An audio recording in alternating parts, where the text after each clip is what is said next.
नमस्कार, टाइम 8 देख रहे हैं आप और मैं हूं आपके साथ उत्कर्ष कुमार सिंह। हम साथ साथ हैं।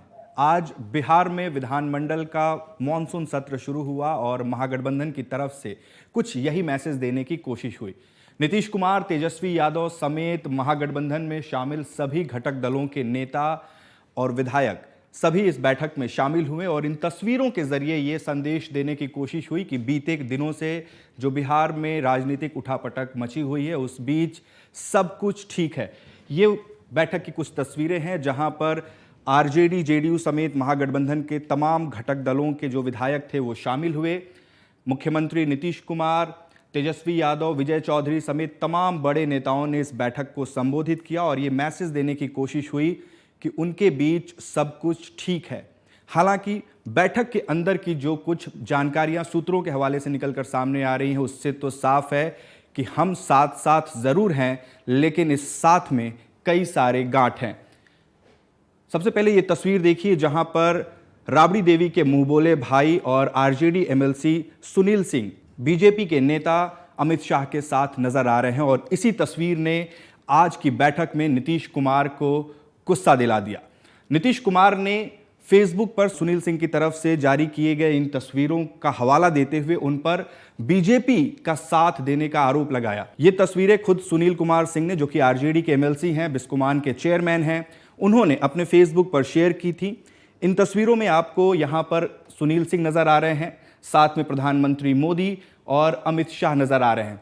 और ये जो आप एरो का निशान देख रहे हैं ये खुद सुनील सिंह ने ही ये दिखाने के लिए जारी किया था कि वो अमित शाह और नरेंद्र मोदी के साथ बैठे हैं। इस बैठक में वो तमाम बीजेपी के दूसरे नेताओं और मंत्रियों के साथ नजर आए, लोकसभा अध्यक्ष के साथ नजर आए। ये सहकारिता विभाग से जुड़ी बैठक थी और चूंकि सुनील सिंह खुद सहकारिता विभाग से आते हैं इसलिए इस बैठक में शामिल हुए। लेकिन नीतीश कुमार ने इन तस्वीरों का हवाला देते हुए आज सुनील सिंह को खूब खरी खोटी सुनाई। उन्होंने यहां तक आरोप लगाया कि सुनील सिंह बीजेपी में शामिल होना चाहते हैं, लोकसभा का चुनाव लड़ना चाहते हैं और इसीलिए वो बीजेपी के नेताओं के साथ दिखाई पड़ रहे हैं। हालांकि सुनील सिंह ने सफाई देते हुए कहा कि वो बिस्कोमान के चेयरमैन हैं, सहकारिता के क्षेत्र में सालों से जुड़े हुए हैं, इसलिए इस बैठक का, इस मुलाकात का कोई खास मायने मतलब नहीं निकाला जाना चाहिए। और ये बहस इतनी तीखी हो गई कि खुद तेजस्वी यादव को बीच बचाव करने आना पड़ा। बीते कुछ दिनों से सुनील सिंह महागठबंधन की सरकार के खिलाफ लगातार लिखते जा रहे हैं। कुछ दिनों पहले उन्होंने ये पोस्ट किया जिसमें उन्होंने यहाँ तक कह दिया कि नीतीश कुमार के अंडर जो अधिकारी आते हैं वो डाकू हैं। इस पोस्ट में उन्होंने लिखा कि मेरे नाक के ठीक नीचे और मेरे अगल बगल में अंगुली माल डाकू और डाकू खड़क सिंह जैसे कुख्यात पदाधिकारी बैठे हैं, फिर भी चाहे जो कुछ भी हो मैं तो ईमानदार हूं ना। वही हालत तो कहीं इस प्रदेश के आगे उन्होंने स्पेस खाली रखा, क्वेश्चन मार्क लगाया और जनता के ऊपर छोड़ा कि वो इसका क्या मायने मतलब निकालते हैं।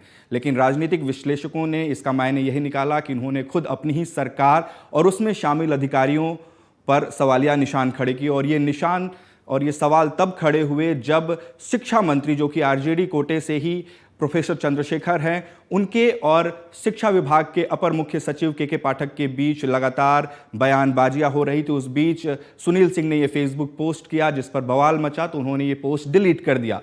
इसके बाद उन्होंने एक पोस्ट और किया जिसमें उन्होंने लिखा कि अगर यूपीएससी में सवाल पूछा जाए कि देश का मोस्ट अनरिलायबल पॉलिटिशियन कौन है तो इसका जवाब क्या होगा।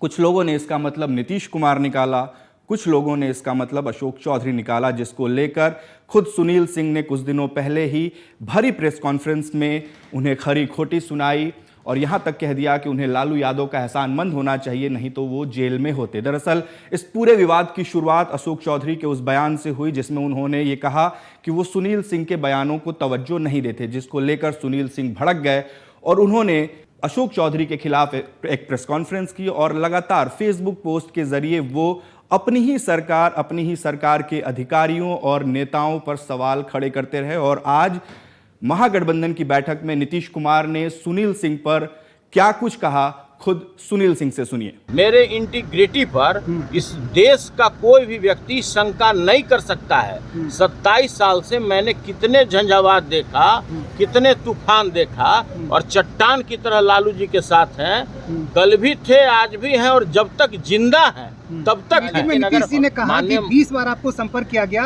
आप आए नहीं, लेकिन बड़े आदमी हैं, अभिभावक हैं, माननीय मुख्यमंत्री हैं, हम उनके बात का कैसे प्रतिकार कर सकते हैं? हम लोग तो गैर जिम्मेदार व्यक्ति हैं नहीं, तो इसलिए उनके बात का हम कोई भी प्रतिकार नहीं करते हैं। और जो भी अगर बोले होंगे भी तो समझिए कि मेरे लिए आशीर्वाद ही हो। हमारे राष्ट्रीय अध्यक्ष जी ने स्पष्ट मना किया है कि कोई भी तरह का आपको बयान नहीं देना है, ना हाँ बोलना है, ना बोलना। यानी इतना तो साफ है कि सुनील सिंह जैसे नेताओं को खुद लालू यादव ने कुछ भी बोलने से मना कर दिया है। सुनील सिंह लालू यादव के बेहद करीबी माने जाते हैं, मुंह बोले साले हैं उनके, लेकिन इस पूरे बयानबाजी के बाद उनका मुंह बंद करा दिया गया है और ये कहा गया है कि उन्हें हाँ या ना भी बोलने की जरूरत नहीं है मीडिया में। इसके अलावा नीतीश कुमार ने आज की बैठक में अशोक चौधरी और कांग्रेस के अजीत शर्मा समेत कई नेताओं को खरी खोटी सुनाई। अजीत शर्मा पर भी बीजेपी का साथ देने का आरोप लगाया और ये कहा कि वो बीजेपी के संपर्क में ना रहें।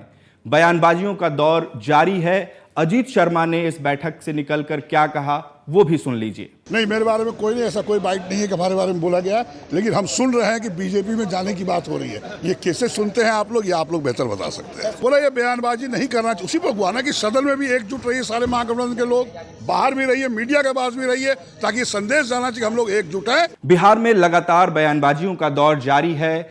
महागठबंधन कह तो रहा है कि वो साथ साथ हैं, लेकिन बैठक के अंदर की जो तस्वीरें और जो बयानबाजियां निकलकर सामने आई हैं उससे इतना जरूर साफ है कि इस साथ में कई सारे गांठ हैं। आने वाले कुछ दिन दिलचस्प होने वाले हैं, क्योंकि महागठबंधन में तेजस्वी यादव के ऊपर सीबीआई की एफआईआर के बाद बीजेपी उनका इस्तीफा मांग रही है। वहीं आरजेडी और जेडीयू के नेताओं के बीच जिस तरीके से एक दूसरे पर बयानबाजी की जा रही है उससे इतना साफ है कि आने वाला जो समय है वो महागठबंधन के लिए इतना मुफीद नहीं है। इस पूरे घटनाक्रम पर आपकी क्या राय है हमें कमेंट करके जरूर बताएं और साथ ही देश और दुनिया की तमाम दूसरी खबरों के लिए टाइम 8 को फॉलो कर लें।